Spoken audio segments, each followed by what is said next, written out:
Yeah, appreciate y'all being here. Exciting week one. Came away with the win right there. Film, got to watch that and showed a lot of great things, to build on for the rest of the year. Was able to show us a few things that we need to get better at. But great learns all around. Really proud of the kids, how they competed, how they worked every day last week in practice, and excited to build on it for this week. So with that, I got questions from anybody? Okay, far right, Ryan Avery. Yeah, Ben, I want to ask you about Dion Burks, and Yeah. obviously we saw what he could do on the field the other day. But what has stood out to you about the way that he's handled things, preparation wise, and getting ready for this season, and coming back from what he went through last year? Yeah, done a great job of being mindful of his body. And there's a saying that nobody knows your body better than you. And so he's done a great job of just being mindful of his body and knowing what he can do on certain days, especially whenever we were trying to get him back to 100%, way back when.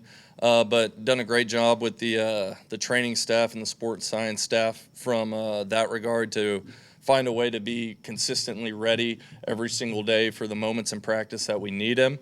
And he's done an awesome job taking in everything that Coach Jones tells him, that I tell him, that John tells him, and going and applying it from practice to the game field. So just proud of his mindset and kind of the process that he's had just going through each day. Yeah. Barry? Yeah, Ben, you told us a story about your first day was Yeah. Oklahoma Notre Dame game here. Mm-hmm. So your second game, all of a sudden, is Oklahoma Michigan, historic game, first time. Yeah. How much are you looking forward to this? Just the pageantry and the history and all that stuff of this game. Yeah, I mean, I think it's really exciting. Both programs just rich in tradition. For the outside fan and the outside viewer, like, this is what college football is all about. But kind of like I said the other day after the game, with John and his process, I'm not going to change my process at all. I'm not going to change how I prepare for this game. I'm going to be true to myself, true to what I believe, and go out there and put our best foot forward against an awesome opponent who, on film, they're physical and they play hard and they're well coached. But just put our best foot forward in that regard and stick true to our process and have the boys ready to go on Saturday. Mason? Yeah, Ben, wanted to ask you about Jake Michael. Just what have you learned about him since he got here in the summer, and how do you feel like he's fit into that O-line group? Jake's a quick learner, and he's easy to get along with. Which I've found in my life most offensive linemen are. They're usually pretty easygoing and able to mesh well with anybody. But Jake's a quick learner. He's a hard worker. Until you really get to know him, he doesn't say a lot. He sits back and he processes things really well, reads the room, and just always kind of analyzing things, which makes sense. He plays center too, so I mean that all makes sense. But great kid who really talented football player, and he hadn't been here that long. So just whenever I say quick learner, the stuff that he's been able to learn in such a short period of time, hats off to him. Ben, talking to some offensive linemen last night, specifically about how you guys can improve in the run blocking game. Just what did you see from that after reviewing the tape? After reviewing the tape on the run blocking, again, it's I don't think it's all just offensive line. It's not all tight ends. It's not all running backs. Whenever you talk about running the ball, it's really all 11 players on the field being on the page at the same time. Everything goes into wide receivers push crack and quarterback making sure that we're running the run into the best look possible. Running backs hitting the hole whenever it's there, hitting the crease when it's there. So, it's not just one specific position group in the run game. And because there's a lot of things that they did do well, the offensive line on Saturday. But, again, it's just constantly meshing everyone together in that regard. So, but definitely just, have a great mindset towards it this week whenever we get put in those situations, just a mindset of coming off the ball, getting our double teams together, getting off to the second level, running backs pressing their landmarks, sticking it, knifing, getting vertical downfield, wide receivers being great in their perimeter blocking rules in the runs. And, that's how we're going to do it. George? Yeah, Ben, I noticed on Saturday Kevin Wilson was kind of attached to the hip.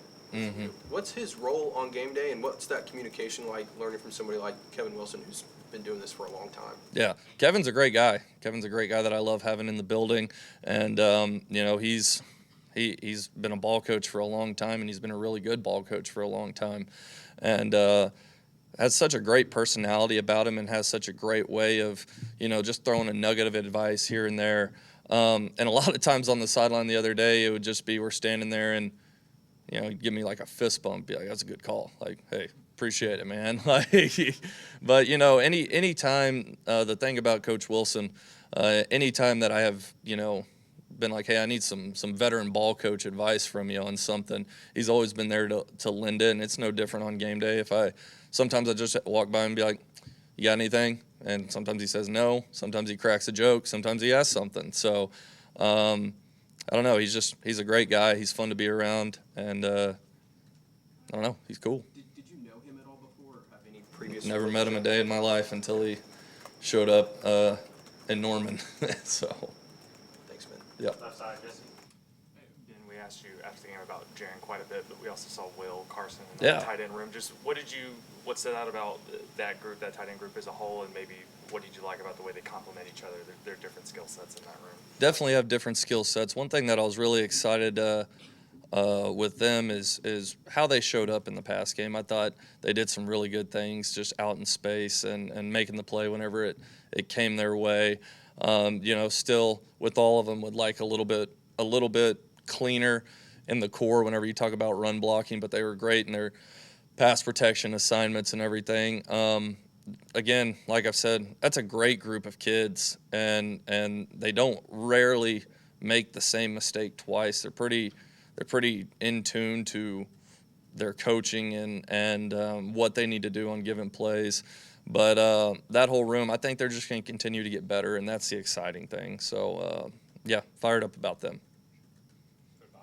Yeah, Ben, we saw Elijah Thomas on special teams, but didn't see him at receiver. Was the plan just get Dion, Isaiah, Keontae as much reps as possible, or is that just kind of the way that it happened Saturday? I think kind of just the way that it happened the other day. I think we put out I could be wrong, I think we put out a two deep, and at the time I think we had Elijah at the 3, and so and that 3 spot right there. So making sure that the guys that we had in the 2 deep who had really earned it and stepped into those roles and built in great trust and everything, we're getting the reps that they need for a long season, because again, a lot of them are still really new, so they need to play a lot of football too. But it wasn't anything that Elijah did or didn't do. He got his special team reps in, and he's always at the go and ready for whenever we can get him out there on the field. So, yeah.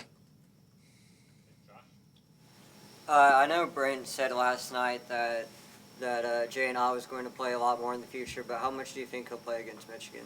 Jay Knott's in a great headspace. I actually got to meet with him this morning too, and Jay Knott's in a great headspace. And I'm excited for this week and watching him get to go, watching him practice, and get him out there against Michigan. Go back to the right side and the far right, second row, Ryan Chapman. As you started to look toward Michigan, let's say it's about that front 7 and the challenges that they're going to pose for you guys. Yeah, I mean, they're physical, they're stout, they're well coached, they understand their gap integrity, and they do a really good job at the point of attack, whether it's in shedding run blocks or rushing the passer. They do a really good job, so they're sound. So we have to bring our best. They're really good players, so we have to bring our best in those moments, in those situations too.